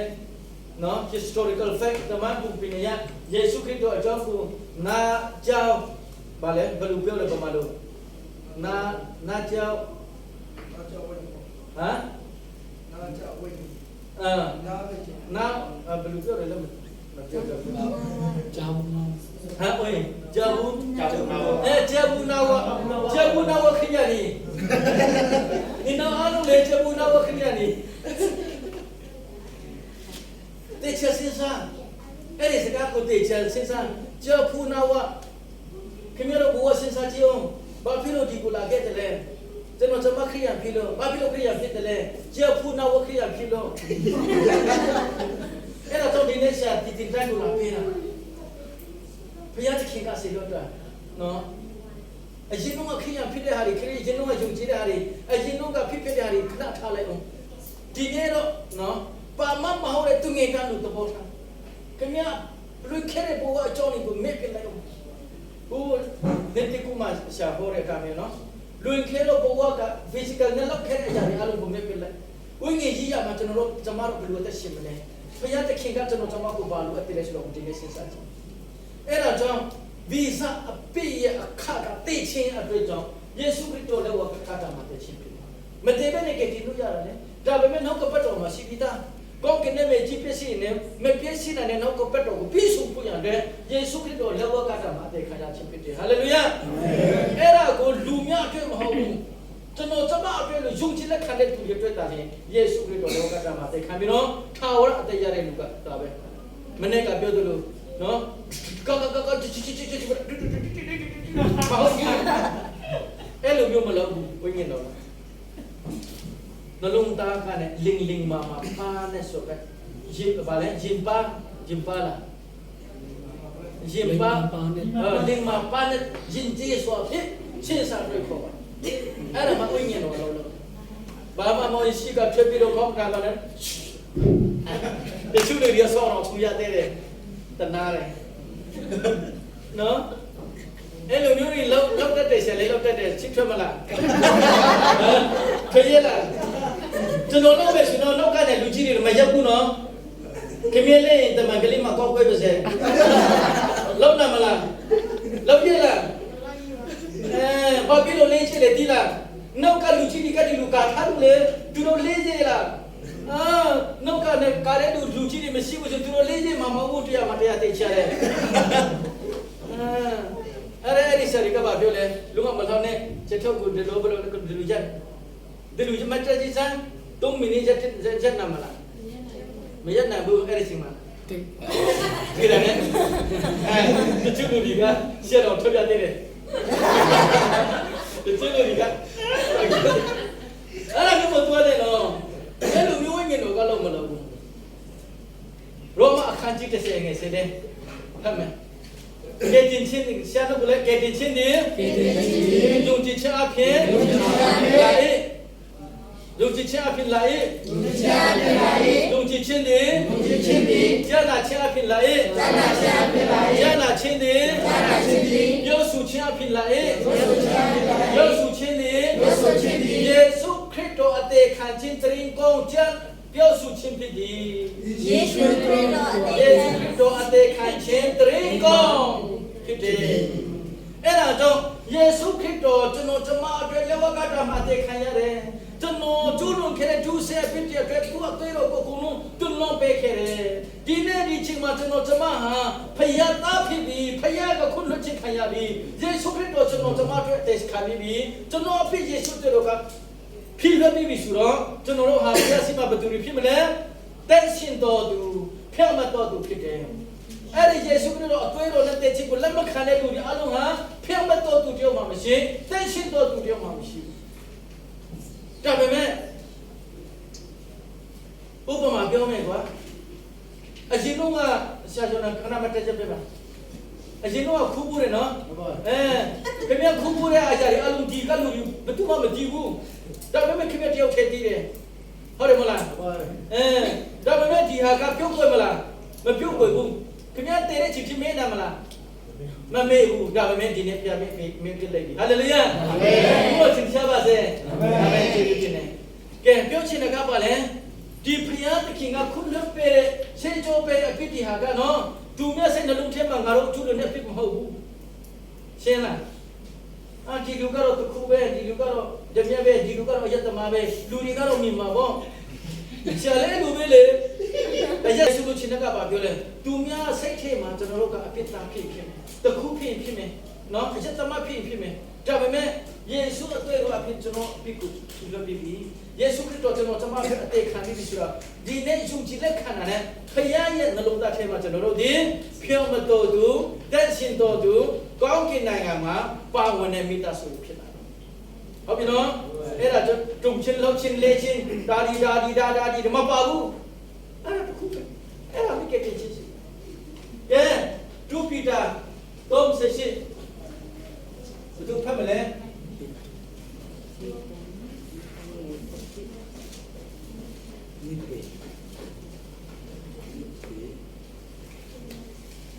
2 Peter 3:8ယေရှုတော်နဲ့၎င်းငါတို့ကိုကယ်တင်တော်မူသောအရှင်သခင်ယေရှုခရစ်ကိုတည်ကျွမ်းခြင်းနဲ့၎င်းကြီးပွားကြလော့ထိုဒီကနေ့ယခုမှစ၍ထာဝရနေ့ကာလပတ်လုံးဘုရားတည်းရှိတော်မူစေတည်းအာမင်အာမင်အလုံးနားထလေနော်ရှာရှိပြရှာမတော်ဘူးနော်အဲ့ဒါကြောင့်ဒီလောကကိုယေရှုခရစ်တော်တုံးနဲ့တုံးမှုကြွလာခြင်းတာမကပဲနဲ့ကျွန်တော်တို့အတွက်အသေးခံရတာကျွန်တော်တို့အပြစ်တွေအားလုံးဖြေရဖို့ရအတွက်အတွေ့တော်လွန်ခဲ့တာဟာကျွန်တော်တို့ထာဝရအသေးကြဖြစ်ဖြစ်တယ်အဲ့ဒါကိုယုံကြည်တော့သူအပေါ်တော်ဒီပြည့်စုံခြင်းတော်မရောက်ထာဝရအသက်ကိုရစေနိုင်တယ်ဘာဖြစ်လို့လဲမောရှိကမွေကူတောထဲမှာမြုပ်ထားတဲ့တော့ယေရှုခရစ်တော်ဒီလက်ဝကတာမှာမြုပ်ချင်းခံရလိမ့်မယ်အဲ့ဒီမြုပ်ချင်းကိုယုံကြည်မှတာလေတဲ့ချင်းကိုယုံကြည်မှတာလေအဲ့ဒီအသွေးတော်ကိုလက်ခံမှတာလေထာဝရကယ်တင်ခြင်းဆိုတာကိုရနာနေဆိုတာကိုဓမ္မကျမ်းစာမှာပေါ်ပြထားတယ်ယေရှုခရစ်တော်ဘယ်လိုမျိုးမှမွေးတယ်ဆိုတာကြားဘူးလားမလားအဲ့ဒါယုံဖို့မဟုတ်ဘူးကြည့်ဖို့ဟုတ်တယ်မဟုတ်လားဓမ္မကျမ်းစာမှာယုံဖို့ရှိတယ်ကြည့်ဖို့ရှိတယ်လက်နာဖို့ရှိတယ်နော်ကဲနောက်ဆုံးအနေနဲ့ဒီမှာဟေရှာယ39 ဆယ်ကကိုဖတ်မယ်တယောက်ကမတဲ28ဆယ်ကိုဖတ်မယ်တယောက်ကရောမအခန်းကြီး8ငယ်38ကိုဖတ်မယ်ဆရာဂျော်နိုင်ကပထမဆုံးဖတ်လိုက်ဆရာဟေရှာယ39ဆယ်ကတို့စကိုစင်မရှိဘူးလားဟမ်ရှေးလို့ရှိတယ်ဟေရှာယမှာရှိမှာပါမြင်ပါသည်ကမြင်ပါမရှိသေးဘူးလားကျန်ဒီကဒီအဲ့ကမတရဘလို့ဖက်ကြားရဲကွာမဖက်လိုက်ရှင်မတဲ့ရောမအခန်းကြီးရှိငယ်လေးရှိမိဘဒီမိခေါ်တော့တာကိုမတနာတိတိုင်အောင်မိမိနိုးဆိုးမျိုးပြောနေတော့ဒီကေမေပြောတဲ့တော့ဒီငန်းကိုနာမည်ပြောဟုတ်ပြီနောက်တစ်ခါဖတ်မယ်ရှင်မတဲ့28စေကိုLise cool. sorry. Okay, Shimate Kanjina session. But to family Shimate Kanjina session. Roma Kanjisha.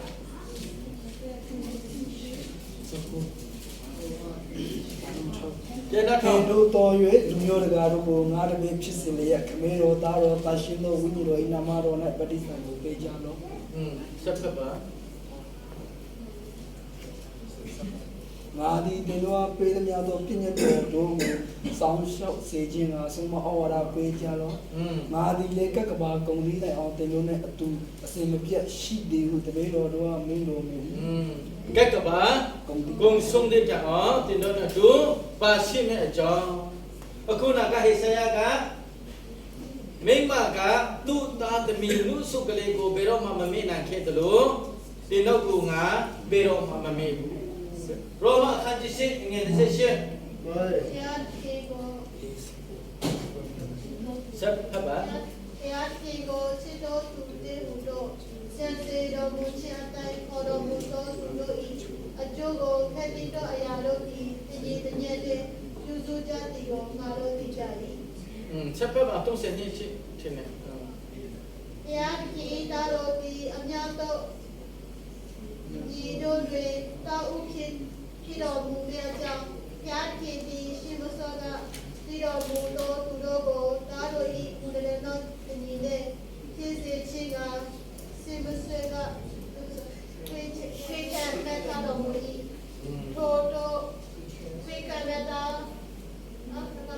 ခွဲခံမတတော်မူရင်သူတော့ခွဲခံမတတော်သူတို့ကိုခေါ်တော်မူခြင်းကတော့သူတို့ကိုပြမဆာတော်ရောက်ရင်ပြမချင်းရောက်တော်သူတို့ဟာချင်းမြောက်တော်မူ၏အလုံးသားလေလားဒီနေ့မဖက်ရင်တော့မနောက်တကဖက်နော်အဲ့ဒါတော့လက်ဝကတာမှာယေရှုခရစ်တော်အသေးခံနေဆိုတာကနော်ဘလို့အရေးကြီးလဲဘလို့အမြင့်ခဲ့တယ်လဲဘလို့ဖျားသခင်ကကျွန်တော်ကိုချစ်ခဲ့တယ်လဲတနာကျင်နာခဲ့တယ်လဲခရုဏာပေးခဲ့တယ်လဲနော်အဲ့ဒါကြောင့်ဒီနေ့ကျွန်တော်ဟာအပိတဖြစ်တယ်ကျွန်တော်ဖျားသခင်ကလုံးဝဖွင့်လွှတ်တာမဟုတ်ဘူးကျွန်တော်အရက်ဖြစ်ပြီးမှကျွန်တော်ဟာဖြစ်ပြီးမှကျွန်တော်နည်းနည်းကောင်းလာမှကျွန်တော်နည်းနည်းဟိုအလောက်ရမှကျွန်တော်နည်းနည်းတော်လာမှဖျားဖက်မှဆက်ကမယ်ဖျားအတွက်အသက်ရှင်မယ်ဖျားအတွက်ဘယ်လိုပြောမလဲရှင်းတတ်မယ်ဆိုရမျိုးအတွေ့မတွေ့နဲ့အဲ့လိုတွေ့ခေါ်နေမယ်ဆိုတော့စာတမန်နိုင်လေချင်းတဲ့ခါရတယ်ရှိဒီအတိုင်းပဲဒီအတိုင်းပဲဖျားတဲ့လက်ခံချက်ချင်းပဲဒီအတိုင်းပဲဖျားတဲ့တုံ့ပြုချက်ချင်းဆိုတော့ယေရှုခရစ်တော်လက်ဝါးကတိုင်ရတဲ့ကြရချင်းဟာဖျားသခင်ကအပိတ္တရဲ့အားလုံးကိုအပိစေကြောပြီးတော့ခွတ်တနာရီကအောင်ယေရှုခရစ်တော်ကအတွေ့တော်ဆွေးပြီးအသေးခံပြီးမှအဲ့ဒီကိုယုံကြည်လက်ခံတော်သူရဲ့အားလုံးဟာနော်ကဲဘုရားသခင်ကတာတော်ကိုလောကမှာဆေလွတ်ပြီးဒီလောကကမှာယေရှုကဆေဖွေပြီးမှလက်ဝကတာမှာအသက်ပေးပြီးလက်ဝကတာမှာအသေးခံပြီးမှသူကိုယုံကြည်လက်ခံတော်သူတို့အားလုံးဟာတဲ့နော် outpouring spirit နော်အပေါ်ကနေကိုယ်ကမစားတဲ့ဝိညာဉ်လောကမေတ္တာတွာလာလို့ဆက်နေတဲ့အတိုင်းမှာယေရှုကကိုဆောင်ရှောက်တယ်အဲ့ဒါကိုတမျိုးပြောမယ်ဆိုတော့သူ့ရဲ့ကောင်းကင်တမန်ဆေလွတ်ပေးတယ်အဲ့ဒါတော့ကျွန်တော်တို့စိတ်ဝိညာဉ်ကိုခန္ဓာကလို့ရှိရတယ်စိတ်ကတွဲတော်ရှင်စားတယ်အဲ့ဒီမှာကျွန်တော်တို့ရဲ့ဝိညာဉ်တော်က indwelling spirit ကနော်အမေတာဖျက်ကိုတန်တာနေအဲ့ဒါတော့ outpouring spirit နဲ့ indwelling spirit ကတွဲမှရှိတဲ့ကျွန်တော်တို့ဝိညာဉ်တော်နဲ့အပြင်မှာရှိတဲ့ဖျက်တဲ့ဝိညာဉ်တော်ဟာထိတ်ဆက်လာတဲ့အချိန်မှာဖျက်တာဖြစ်ခြင်းကိုခံရတယ်အဲ့ဒီတာဖြစ်ခြင်းခံရတဲ့လူတွေကိုဘာလဲခွဲခက်တဲ့သူတွေကိုဖျက်မဆဲတဲ့လူတွေကိုဘာပြောလဲလို့ဆိုကြတော့ချင်းမြောက်တယ်အဲ့ဒီထဲမှာပါချင်းလားအဲ့ဒီချင်းမှာပါမှုချင်းလားပါချင်းနေဆိုတော့ဒီနေ့လက်ခံလိုက်ဒီနေ့ယူချင်းလိုက်ပါဘာမှခက်ခဲတာမဟုတ်ဘူးခုနပြောသူတို့ကျွန်တော်မကောင်းသေးဘူးကျွန်တော်မဖြစ်နိုင်သေးဘူးဒီတက်နေစတော့မဟုတ်သေးဘူးချင်းနေဆိုတော့လုံးဝအတွေ့မရှိနဲ့ဒီအဖြစ်ကိုဖြောက်ပြလိုက်ဖျားကြောင့်ပဲဝိညာဉ်တော်ကြောင့်ပဲကျွန်တော်တို့ကအသက်ရှင်နေဆိုတာကိုမှတ်ထားပါဆိုတော့နောက်ဆုံးမှာပြောလဲဆိုတော့ဒီမှာကက်ကဘာကိုဆိုရချီတော့တင်တော့နဲ့ငါအတူပါရှိနေငါနောက်ကိုလိုက်ခဲ့တော့နော်ငါစီမလာခဲ့ရင်ဘယ်တော့မကင်းပေဘူးငါလက်ခံနဲ့ငါကဲတင်မယ်ငါကြည့်ဆုဆောင်ရှောက်မယ်ကိုယ်ကမယ်ဘယ်ချင်းထိလဲကောင်းတဲ့အချိန်ထိကြမြဲလေးနော်ငါမကြည့်ဆုတော့ဘူးလို့ယေရှုပြောမပြောဘုရားသခင်ကမပြောဘူးနင်အရက်မတော့တဲ့အချိန်ထိလို့မပြောဘူးလူတွေကပြည့်စုံတဲ့လူပြောမှမရှိဘူးတခါတလေအပြစ်ထဲမှာပြည့်လေပြီးတော့လေးချက်နာတယ်တခါတလေမောပန်းနာတယ်ဟုတ်တယ်မလားတခါတလေစိတ်ညစ်ပြတ်နာတယ်စိတ်ညစ်နာတယ်အဲ့ဒီချိန်မှာဘယ်မှာခုနယူမလဲကျွန်တော်တို့မ outpouring spirit ကျွန်တော်တို့ကိုယ်ကမှစားတယ်ဖျားတခင်ကောင်းကင်ကမှာဝိညာဉ်တော်အမြဲတမ်းကျွန်တော်တို့အထူးပါရှိတယ်ဆိုတော့ဖတ်ထားကြတယ်အဲ့ဒီချိန်မှာကျွန်တော်တို့အထူးပါနော်ဝိညာဉ်တော်အပြင်ဖျားကိုတန်တလာတဲ့ချိန်မှာအော်ဖျားတခင်ကျွန်တော်ကိုခွန်ထားတာဒီတစ်ခါဖျားတခင်ကျွန်တော်ကိုပြင်ဆင်ပေးပါဘိုးကိုမဆာတော်မူပါလို့ကျွန်တော်ဖျားကိုတန်တလာတဲ့ချက်ချင်းကျွန်တော်တို့ကခါရမှာဖြစ်တယ်လဲတဲ့ချိန်မှာမလဲနဲ့မလဲတော့မဟုတ်လဲတဲ့ချိန်မှာမိုက်နဲ့ပြန်ပြီးတော့ထားပါဟုတ်တယ်မလား အဲ့ဒါတော့ဘုရားကကျွန်တော်တို့ကပြောတယ်မိခင်ကသူ့သားသမီးနှုတ်ဆုကလေးကိုမမေ့နိုင်တယ်လို့ငါလည်းမမေ့နိုင်ဘူးဒါပေမဲ့လူတွေကတော့တစ်ခါတလေသူတို့သားသမီးကိုမေ့နိုင်တယ်အဲ့ဒါကျက်စာပြောချင်တာပါလေနော်ကလေးကိုအလောက်တစ်ခုလောက်ချင်တဲ့ချိန်မှာသူ့ကလေးကမူရသူ့ကလေးကနှုတ်ဆုစေချင်ရတဲ့သူ့အဖေကိုပေးပြီးတော့သူ့အမေကဘာလုပ်လဲအဝတ်လက်ဆော်ဆော်မယ်ချင်မင်းနဲ့ချက်မယ်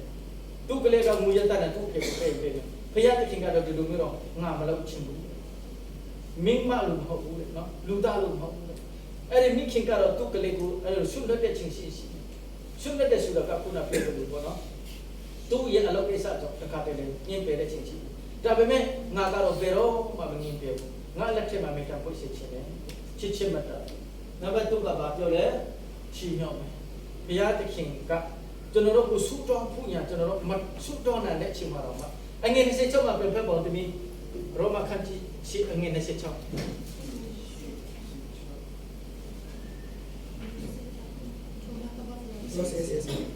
တို့မှာတော့ငါတို့မတတ်နိုင်တော့အရာမှာဝိရတော်ဒီမဆာတော်မူ၏ငါတို့ဒီစုတောင်းတဲ့ဒီအတိုင်းအဘေစုကိုတောင်းရမယ်တောင်းရမယ်ဟုတိကြတို့ရတွင်ငါတို့စုတောင်းခြင်းအမှုကိုတော့ဘဝနိုင်တော့ဒီချင်းအဖြစ်ဝိရတော်ဒီဆောင်တော်မူ၏ငါတို့ဘယ်လိုစုတောင်းရမလဲဆိုတာတော့မသိတဲ့ချိန်မှာဘသူကဝိညာဉ်တော်ကကျွန်တော်တို့အတွက်ဆုတောင်းပေးတယ်ဘုရားသခင်ကိုဝိညာဉ်တော်ကတောင်းရှုပ်ပေးတယ်အဲ့ဒါကြောင့်ကျွန်တော်ဘာမှမတတ်ဘူးကျွန်တော်တခြင်းနဲ့မဆုတတ်ဘူးတော့ကျန်စားလည်းမပတ်တတ်ဘူးသူမျက်စိမှလည်းကျွန်တော်မတတ်ရဘူးသူမျက်စိမှတခါမှစကားမပြောဘူးသူမျက်စိမှတခါမှမတတ်ရဘူးသူမျက်စိမှကျွန်တော်ဘယ်တော့မှမထွက်ဘူးဆိုတဲ့အမျိုးမျိုးစိတ်ထဲမှာမရှိဘူးကျွန်တော်မတတ်နိုင်ရင်လည်းဝိညာဉ်တော်ကမဆာဝိညာဉ်တော်ကကိုယ်ကချင်းတယ်ဝိညာဉ်တော်ကျွန်တော်တို့စိတ်ထဲမှာအမေရိကန်ပါရှိတယ်ဆိုတော့နောက်ကပတ်တော်ကကျွန်တော်တို့အတိအကျပေါ်ပြပေးထားတယ်အဲ့ဒါကြောင့်ယေရှုခရစ်တော်လက်ဝါးကတာကနဲ့ကျွန်တော်တို့အသေးခံရခြင်းဟာနေတဲ့အချင်းမဟုတ်ဘူးဘုရားသခင်ရဲ့ထာဝရနော်ပြင်ဆင်ထားတဲ့အခါဖြစ်တယ်အဲ့ဒါကြောင့်သူ့သားကိုဒီလောကမှာကြွလာပြီးတော့ဒီလောကကနေလောကတာမှာခံရခြင်းဟာနောက်ကပတ်တော်ပြည့်စုံဖို့ရတဲ့သူ့ကိုယုံကြည်လက်ခံတော်သူတွေအားလုံးအတွက်ထာဝရအသက်ရောက်ဖြစ်ရဖြစ်တယ်အာတမ်ယေဝကနဲ့ပြည့်နဲ့ကိပွေပေါ်လာတဲ့လူတွေအားလုံးအဘိဇအပြည့်နဲ့ပြည့်စုံတဲ့ကာယကဝစီကမနောကနဲ့လောဘဒေါသမောဟနဲ့မလားဆိုတာကတော့ကိုယ်သဘောပဲဖြစ်တယ်ကိုယ့်ရဲ့လူအင်ဆန်ပဲဖြစ်တယ်ကိုယ့်ရဲ့ဆုံးဖြတ်ချက်ပဲဖြစ်တယ်ဘယ်သူကမှယုံပါလို့အတင်းအဓမ္မပြောလို့မရဘူးဘယ်သူကမှလက်ခံပါလို့အတင်းအဓမ္မပြောလို့မရဘူးကိုယ့်ရဲ့နှလုံးသားဆုံးဖြတ်ချက်ပဲဖြစ်တယ်အဲ့ဒါကြောင့်ယေရှုခရစ်တော်လက်ဝါးကတာမှာတည်ရခြင်းဟာလူသားတွေအားလုံးအတွက်အသက်ခံပေမဲ့ကယ်တင်ခြင်းရမယ့်လူကတော့ယုံကြည်တော်သူပဲဖြစ်တယ်ဆိုတာရှင်ပေါလုကကျွန်တော်တို့ကိုသိကြတာဖြစ်တယ်အဲ့ဒါကြောင့်ဒီနေ့တော့အချိန်အသက်မရှိဘူးနောက်မှလည်းအချိန်ရရင်နောက်တင်ပြမှာဖြစ်ပါတယ်